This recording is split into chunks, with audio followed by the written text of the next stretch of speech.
Welcome to the AFR Saints channel, where we provide you daily content on your favorite team, the New Orleans Saints. Do us a favor and hit that subscribe button. Be sure to leave your comments below and smash that like button. Who dat? Hey, when you saw this morning that the Saints were re-signing your former teammate, what was your reaction? I had to check the date because I thought it was April Fool's.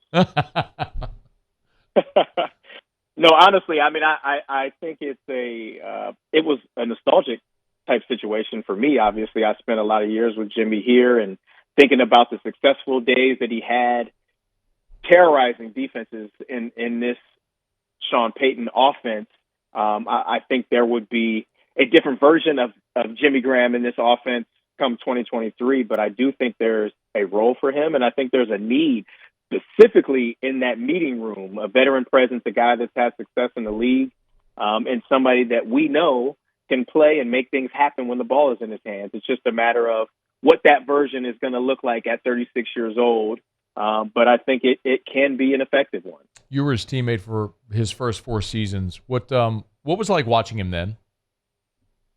It's incredible. I mean, I always felt like I was watching a human video game character almost. Like, he looked like a creative player in Madden. He was bigger than everybody, but he was faster than almost everybody. And the plays that he made day in and day out would always open people's eyes, and people would be like, wow, this dude is really good.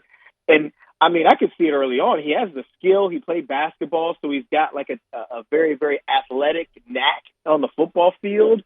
But man, it was a fun guy to watch, and an even more fun guy to be a teammate of and to play with. Yeah.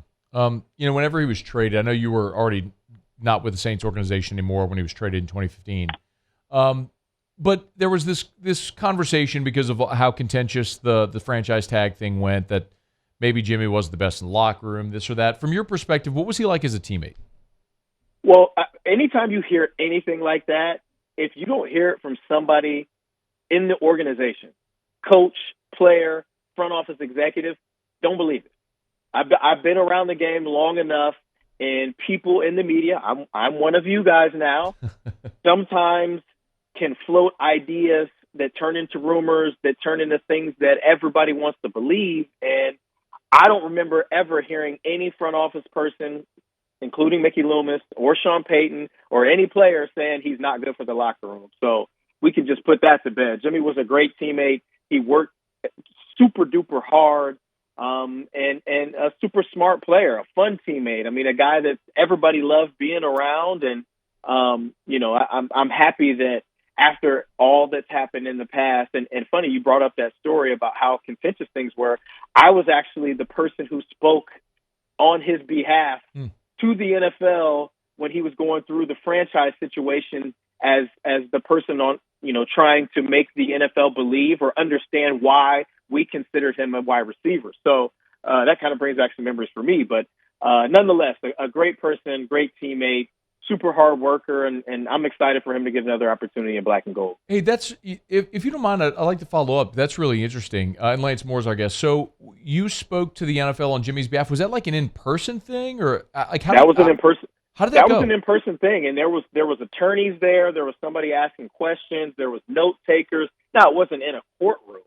It was in a meeting room somewhere, but it was very, very detailed. And I don't think that the people that were asking me the questions were the ones that were determining which position he would be labeled as, but they asked some really, really good questions about the offense, about positions, about formations, and his specific role. And I mean, I think he thought, hey, there's no better person other than maybe a Drew Brees that could define his role than me. And when he asked me, I said, of course, yeah, I'll do that in a heartbeat. And unfortunately for us, he was still labeled as a tight end.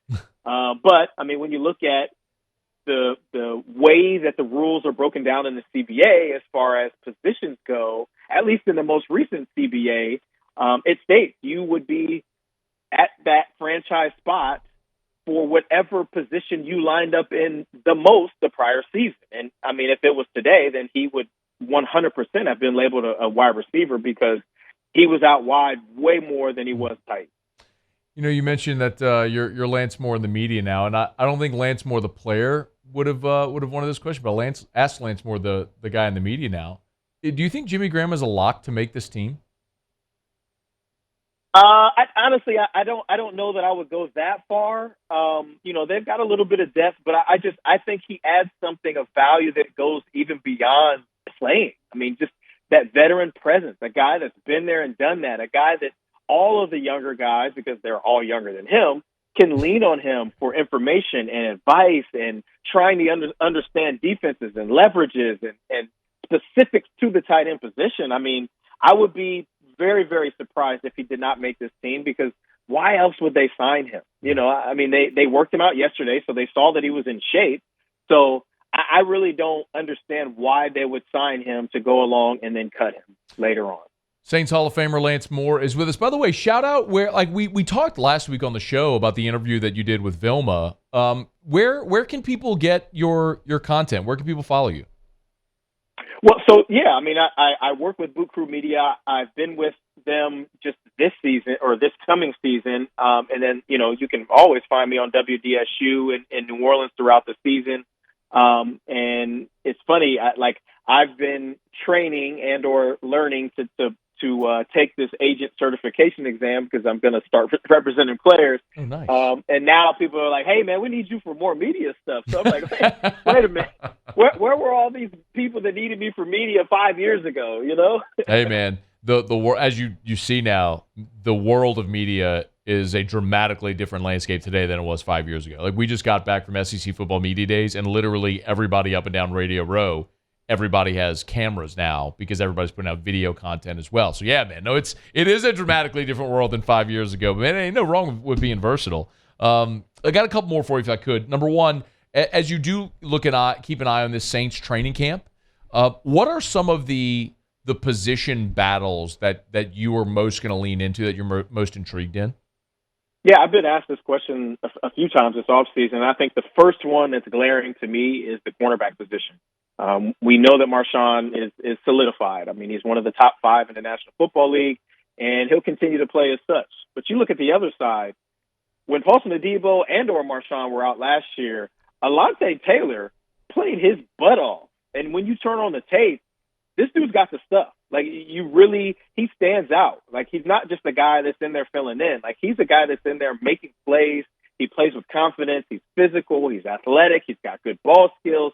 And it looks like, to me, just watching the tape and obviously watching him last season, it's not too big for him. Like, he's a guy that was basically thrust into the fire because of injuries and various situations in the secondary. And he did more than just handle his business, man. I think he played great.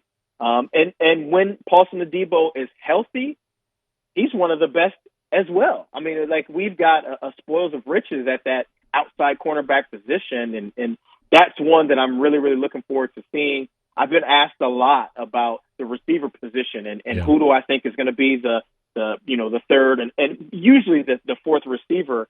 But to me, it's not even necessarily about the battle for the fourth receiver, right? Because we usually don't hear much from a fourth receiver. It's usually a guy that plays more special teams.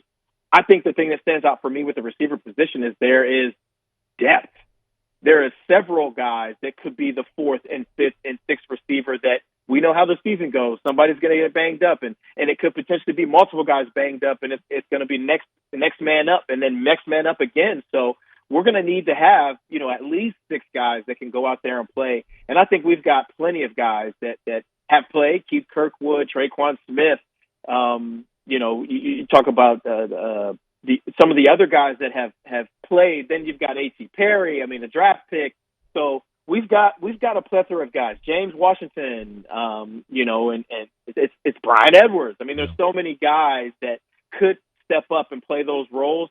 I'm really looking forward to it. But I think it all starts with the health of our top 3 guys. We need to make sure that Mike T is healthy and ready to go for week 1, not necessarily day 1 of training camp or week 1 of the preseason games. And I know they'll have a great plan for him. Chris Olave and Rashid Shaheed, 2 young guys that had great seasons last year. I think they'll continue to grow and be better this year. I'm looking forward to both of those situations, the receiver and the DB. And obviously I'm biased. Well, you're right. That's 2 places where they got a ton of talent. Last thing for you, where are they thin? What's your concern going into camp? Honestly, my concern is just making sure that these guys that are here now stay healthy and have a very, very competitive and active training camp to prepare them for the season. That's my concern. Isn't do we need to sign a guy to this position or who's going to fill in at this spot? I think we've got plenty of guys on this roster that are capable of being really, really good players. It's just a matter of making sure that we maintain our health going into week 1. And then from there, I think the sky's the limit for this team, honestly. I think NFC South championship is the floor. So obviously making the playoffs. But the ceiling, who knows, man? I mean, the NFC is really wide open. I think Philly is the favorite, but beyond them, I mean, San Francisco's got questions. Dallas always has questions. Green Bay's got questions. Minnesota's got questions. So why not us? He is Lance Moore, Saints Hall of Famer, on Twitter at LanceMoore16. Y'all give him a follow. Boot Crew Media, WDSU. You'll find them all throughout the season. We hope to have you back as well, man. We appreciate the time as always. Of course. Thanks for having me. Hey, thanks so much for watching. Please leave your comments. I love to interact. And be sure to hit the red subscribe button below.